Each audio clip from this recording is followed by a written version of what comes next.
So these are my other carnivorous plants that I've got in my conservatory at home. That's why it's echoey in here. And the plants are pitcher plants, which are this big tall one. It's better than it was last year. It's got loads more pitchers on it and lots of baby ones at the bottom. This one last year was huge as well, and we had a bit of an influx of flies, like a cluster of massive blue bottle flies, and in each of the pictures there were 200 flies in each one, absolutely loads of them, and it was completely full. And this year it's grown back and it's got all these pictures on, which I'm extremely pleased with. I did have a sundew plant down here last year as well, which has produced flowers and seeds, and you can see these are the baby sundew plants that are growing in all the pots that they can, which is good. I've got a Venus flytrap here as well. I've got a different type of pitcher plant, and I've got a smaller pitcher plant which is similar to that one.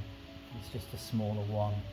And then upstairs in my house I've got a different type of pitcher plant, which is like a green cluster of pitchers, and then a couple of hanging pitcher plants.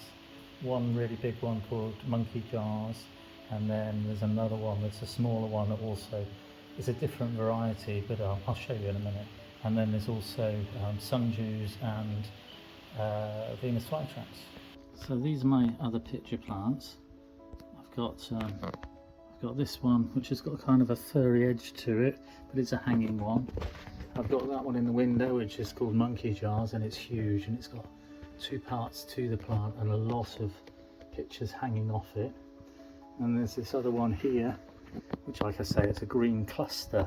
It's kind of hard to see, and I could have done with a light on it, but never mind. It's got these green clusters of pitchers on. I'll try and do a couple of pictures of it for you. And there's one Venus flytrap in the window. There's a little sundew there that's in flower, very pretty, with these little sun-shaped sundews. And then there's this massive sundew here. This controls all the soil gnats because I've got houseplants and things. And I have a sundew in the kitchen as well, which controls fruit flies. And as you know, I've got a load of sundews, not sundews, I've got, well, a few sundews and carnivorous plants in the carnivorous white cloud winnow pond up at the polytunnel.